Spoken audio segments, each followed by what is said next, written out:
Hello, everybody. And if you haven't already, go to passbuddy.com. That's where I have all of my practice exams, my webinars, crash courses, and of course, you always have the opportunity to tutor with me one on one if you do need any extra help on anything for your real estate exam. So remember, go on over to passbuddy.com. So today we're going to be going over joint tenancy. I get this all the time.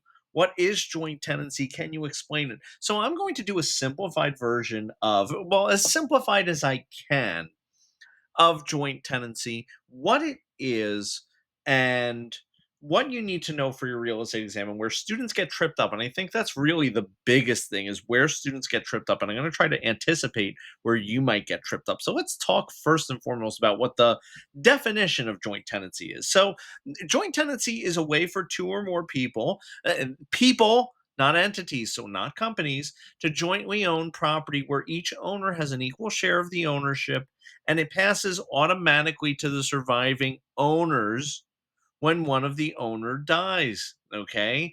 Now, that is referred to as the right of survivorship.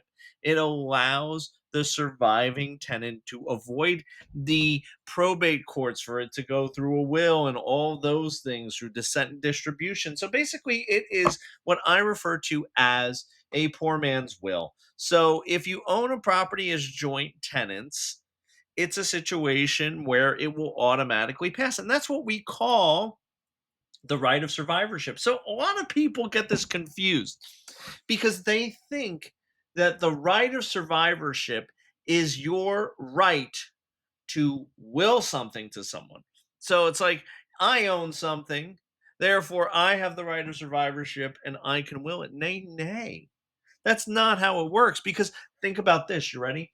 Let's just take anything else, any other item other than real estate. So let's remove real estate for a second and let's just talk about things. So I collect guitars, okay?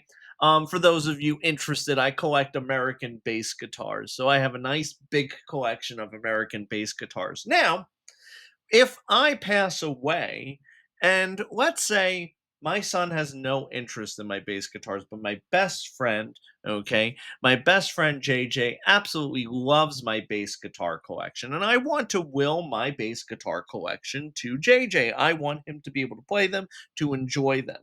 So it's something that I wouldn't say I have the right of survivorship with my bass guitars, so I could therefore pass them along to JJ or will them to JJ. No, nay, nay. It's actually, I'm going to actually clarify it even further for you.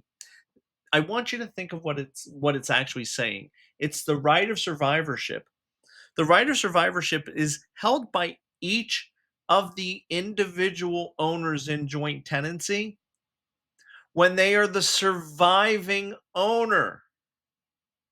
So when you die, it's not something that you have the right of survivorship to automatically have it go to the other person. No, it's that the other person has that automatic claim. They have the right of survivorship. So that's why a lot of people get it confused. They think that the right of survivorship is your ability to will it, but your ability to will things is inherent with ownership. If you have ownership of something, it is built in, like my guitar collection. When we say, hey, you have the right to will it, that's inherent with ownership. Now, there is something else that we have to talk about when we are discussing the right of survivorship. Actually, excuse me, not the right of survivorship, but joint tenancy in general.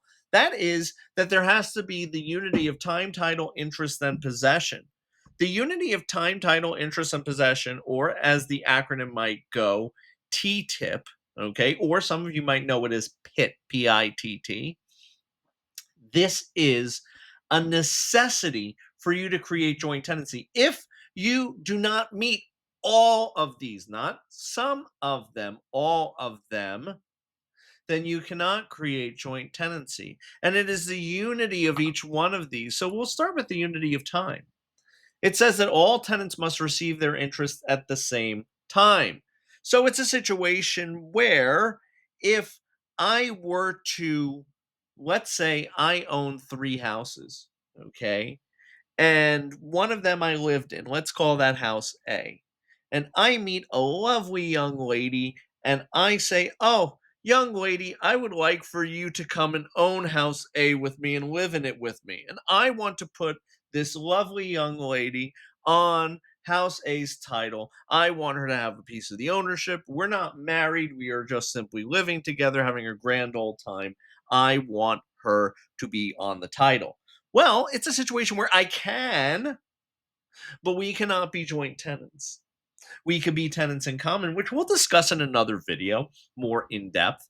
But really simply put, tenants in common is the default for more than one person buying property together. It is the default if you're not married. If you're not married, it is absolutely the default. And a lot of people always assume. So, another thing that students say with joint tenancy is they say, oh, this is for married people. You're correct that this is typically, generally speaking, going to be used by individuals who are married or maybe engaged or in a situation where they might be in a very serious long term relationship because of the inherent nature of the benefit. The benefit is the right of survivorship, that when one of the owners dies, and now there could be three owners, right? So when one of the owners dies, the other remaining owners have the right of survivorship so they could just take their interest. So yes, typically that interest, the relationship between the parties would be one where you would think it would be beyond that of a common acquaintance. Like me and my friend who do investments together, we wouldn't probably buy a property as joint tenants, but we might do it as tenants in common, right? Because joint tenancy, that benefit really is not something that I would be interested in with someone who is not someone who's very close to me. But don't automatically assume that it is married couples. It could be used with married couples, but it is not necessarily just restricted to that because we don't have the additional requirement of you have to be married. So remember, the first one that we have is the unity of time. We must receive all their interests at the same time.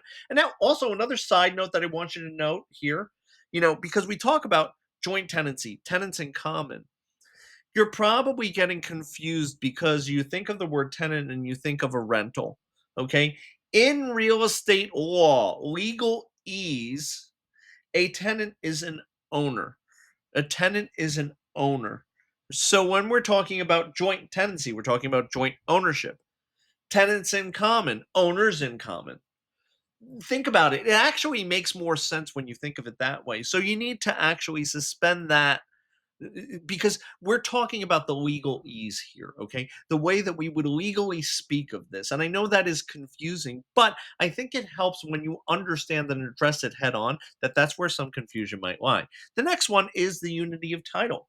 So all tenants must receive their interest on the same deed. Deed is what transfers title. So, and in certain states, there might be some other documents that you might have that might transfer some sort of interest, things like that. So, wherever the document is that you're going to be using or referring to in regards to obtaining your ownership interest, okay, which typically, generally, almost always speaking, is a deed, okay, it's a situation where you all have to receive your interest on that same document. If not, then it's going to be a situation where you cannot be joint tenants. Okay. So this kind of goes hand in hand with the unity of time.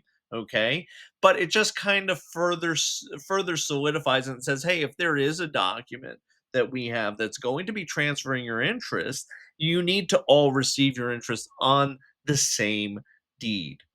Next one's going to be the unity of interest, meaning that we all must have the same interest.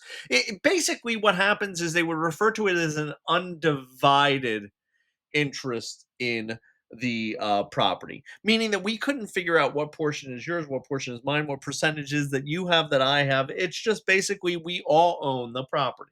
Okay.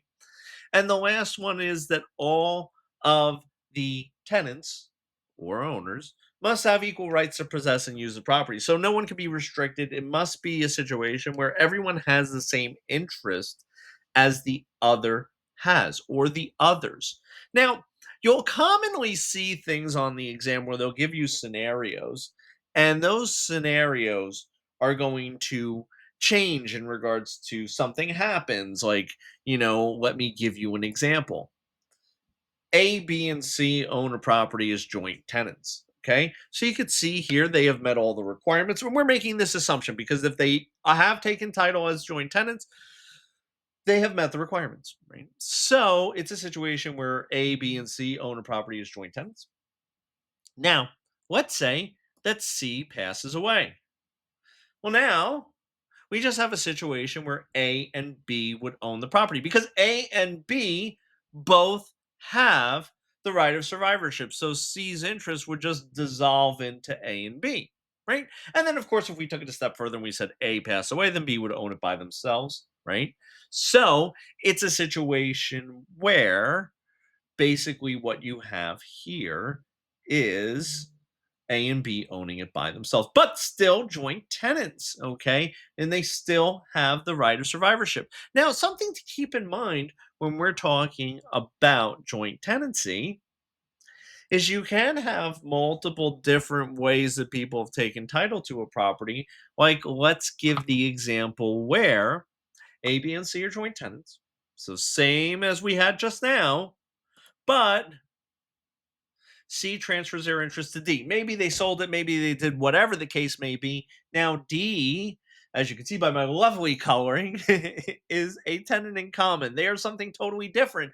But A and B are still joint tenants. They have not impacted, C transferring to D has not impacted the relationship between A and B.